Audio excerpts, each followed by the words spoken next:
Ya, terima kasih masih bersama Sapa Indonesia dan saya masih bersama Caimin. Ya, Kalau Caimin tadi katakan, ya Pak Jokowi masih terus ditemani sampai nanti pilkada begitu. Tapi Caimin jadi kepengen tetap sama Pak Jokowi jadi cawapresnya atau ada poros ketiga di mana PKB juga ikut ketemuan kan begitu. Yang mana yang Caimin sebenarnya mau?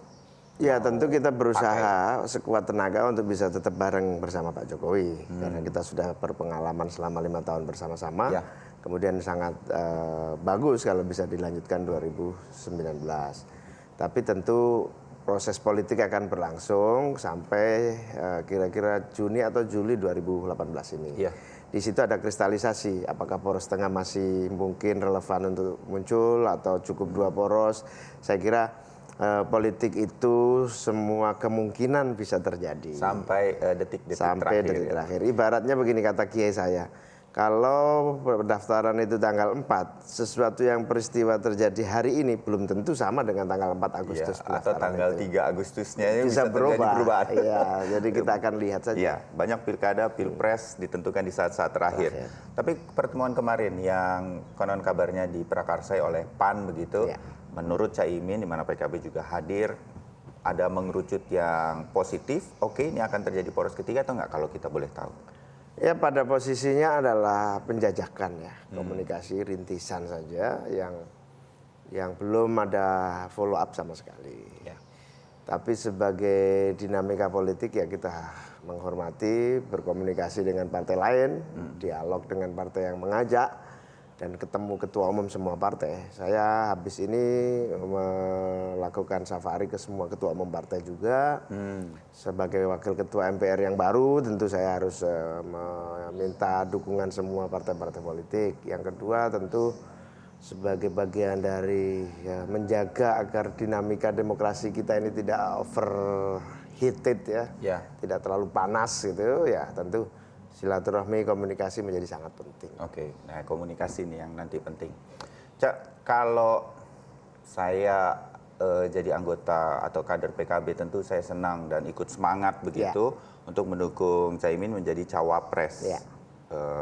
Yang paling diharapkan tentu bersama Pak Jokowi, begitu kan? Sementara kalau dari teman-teman PDI Perjuangan yang beberapa kali hadir ke Sapa Indonesia, tampaknya PDI Perjuangan inginnya untuk 2019 bukan dari partai politik gitu. Partai politiknya semua start di posisi yang sama nanti jadi menteri untuk 2024. Jadi ada kemungkinan dari non partai politik. Segala kemungkinan ini tidak membuat PKB, tidak membuat Caimin sebagai pribadi begitu kehilangan kemungkinan untuk berada di posisi yang paling baik untuk 2019 cawapres begitu. Teman-teman PKB di seluruh daerah sangat antusias, semangat. Bahkan Bayu lihat sendiri gambar-gambar saya terpampang di mana-mana itu karena partisipasi mereka. Bukan Caimin yang suruh itu ya? Bukan, mereka bersemangat begitu karena memang itu bagian dari energi politik yang memang harus dipersiapkan. Soal masing-masing partai politik punya sikap, PDIP punya sikap, Golkar punya sikap, punya pilihan, saya kira itu wajar-wajar saja. Yang paling penting saya selalu mengingatkan PKB harus menjaga kekuatan yang dimiliki, potensi yang dimiliki, basis dukungan yang dimiliki, kekuatan 11 juta pemilih lebih ini harus terus terjaga. Dengan modal itu siapapun nanti dengan pandangan partai masing-masing akan melihat siapa yang punya kans, punya kepentingan, punya kapasitas, punya pengalaman yang tanda kutip, quote and quote, pengalaman yang lebih penting daripada semuanya untuk bisa mendampingi Pak Jokowi ataupun presiden siapa saja 2019 yang akan datang. Ya, Cak, ini kita tentu masih berandai-andai begitu ya. Sekali lagi karena saya ngobrolnya sama Cak Imin. Kalau jadi cawapres misalnya untuk Pak Jokowi masih belum mungkin kan. Sementara elektabilitasnya dari berbagai survei Pak Jokowi masih terus di atas dari calon-calon atau nama-nama yang lain.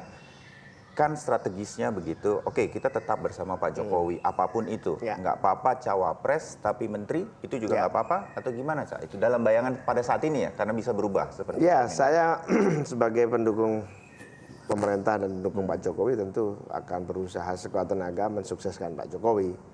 Dalam konteks 2019 maka posisi saya sebagai calon wakil presiden pasti akan menambah kekuatan dari Pak Jokowi yang Bayu bilang elektabilitasnya masih bertahan pada posisi itu. Tentu saya selalu mengingatkan kepada teman-teman di pemerintah, timnya Pak Jokowi, tidak ada ruginya buat pemenangan Pak Jokowi kalau bersama-sama PKB terus. Karena kontribusi dan elektabilitas, istilahnya gini, dukungan organik yang sampai ke grassroots, baik yang PKB, yang NU, yang pesantren, yang kiai, ini saya kira susah dicari di dunia selain di sini. Ya, nah itu ada di PKB. Ada begitu. Di PKB. Kalau dari sosok Caimin sendiri, ya. Caimin ini bisa mengisi Pak Jokowi itu seperti apa dibanding calon wakil presiden yang lain menurut Caimin? Ya tentu tidak elok saya memuja diri, tapi kira-kira begini. Saya punya pengalaman naik pesawat eksekutif maupun legislatif. Saya aktivis dari sejak sekolah menengah. Saya menjadi bagian dari darah daging hiruk pikuk perjuangan NU. Saya menjadi bagian dari gerakan mahasiswa Indonesia tahun 90-an, 80-an. Saya juga menjadi bagian dari kekuatan gerakan intelektual muda Nahdlatul Ulama. Saya menjadi bagian dari gerakan kebinekaan Indonesia. Jadi itu adalah kekuatan yang mesti dibutuhkan di tengah Pak Jokowi yang punya konsentrasi di pembangunan fisik. Yang notabene terus terang saja pembangunan di bidang spiritual mental, revolusi mental itu membutuhkan tangan yang terus terang lebih punya track record pengalaman dan jejaring organik yang sangat kuat. Nah, ini nanti akan kita, jadi manfaatkanlah kita untuk kepentingan bangsa ini melalui apa saja. Nah, ini melalui MPR ini jaringan organik yang kita punya kita gunakan untuk menjaga integritas bangsa. Cak, Anda juga disebut sebagai salah satu tokoh dari partai politik yang mungkin mendampingi dari sisi agamis begitu. Kalau Pak Jokowi dianggap nasionalis begitu. Nah, sementara kalau iya seperti itu, ini kan tugas berat nih. Pada saat ini kita, saya nggak bilang ancaman seperti sesuatu begitu, tapi kita melihat dari beberapa pilkada, terutama pilkada DKI Jakarta, soal agama yang dipakai ke dalam politik sedemikian rupa. Apa sih, sekali lagi berandai, kalau ya bisa mendampingi Pak Jokowi, apa yang bisa mempersatukan Indonesia lagi dari sisi Caimin sebagai kader yang dianggap kita harus bisa mengurai masalah pada 3 titik ya. Titik yang pertama akar masalahnya. Titik yang kedua adalah kondisi kontekstual yang sedang berlangsung. Konteks yang ketiga adalah bagaimana agar tidak saluran-saluran komunikasi tidak buntu. Nah, yang pada pertama akar masalah utamanya adalah begini. Kegairahan keagamaan umat Islam itu luar biasa 5 tahun terakhir ini. Kegairahan keagamaan, kegairahan spiritual, kegairahan simboliknya. Lihat di mal-mal hampir akan sulit nyari orang yang nggak berkerudung. 10 tahun yang lalu rok mini banyak, sekarang banyak orang pakai kerudung. Itu kegairahan keagamaan yang luar biasa, positif. Bisa negatif kalau hope mereka, silent hope mereka tidak tersalurkan dengan baik. Apalagi dipicu dengan masalah yang kedua. Akar yang kedua adalah kesenjangan ekonomi, kesenjangan keadilan dan seterusnya. Nah, posisi yang kedua yang belum maksimal ini, belum terjalankan dengan baik ini, harus ada apa? Harus ada penjagaan di pilar yang tadi. Kalau ini sudah makmur, sudah sejahtera sih nggak ada masalah. Pemantik dari konflik itu tidak ada. Tapi ketika ini belum tuntas, kita sedang membangun, masih banyak utang, masih banyak pekerjaan rumah, maka integrasi bangsa ini harus dijaga. Dan kami ini punya pengalaman sejak Gus Dur. Makanya saya punya ide yang disebut Soekarno dan Gus Dur dalam satu pandangan, yaitu Soekarnoisme dan Gusturisme yang kita sebut sebagai Sudurisme. Sudurisme itu apa? Mengingatkan Islam yang berkombinasi dengan Indonesia. Kalau Bung Karno kemandirian, kalau Gus Dur adalah Islam dan keindonesiaan yang menyatu. Nah, ini dikuatkan. Kenapa saya pakai sudurisme? Karena ini lebih mudah ditangkap. Ingat Soekarno, ingat Gus Dur. Maka Indonesia harus mandiri, Indonesia harus bersatu. Islam tidak menjadi dikotomis, Islam menjadi satu kesatuan yang terintegral.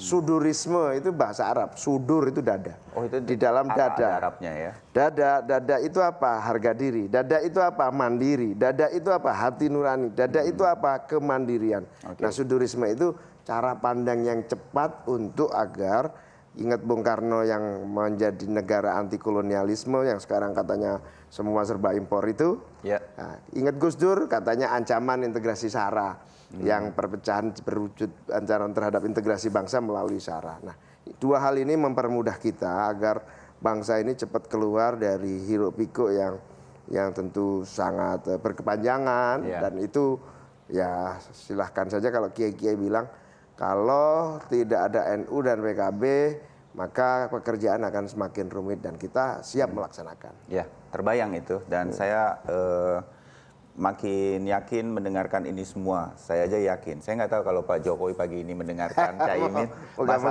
Masalahnya bisa juga Pak Prabowo mendengarkan juga, ya kan? Nah, kalau disuruh diminta jadi calon wakil presiden Caimin, Pak Jokowi melamar, Pak Prabowo melamar jadi cawapres, pilih yang mana?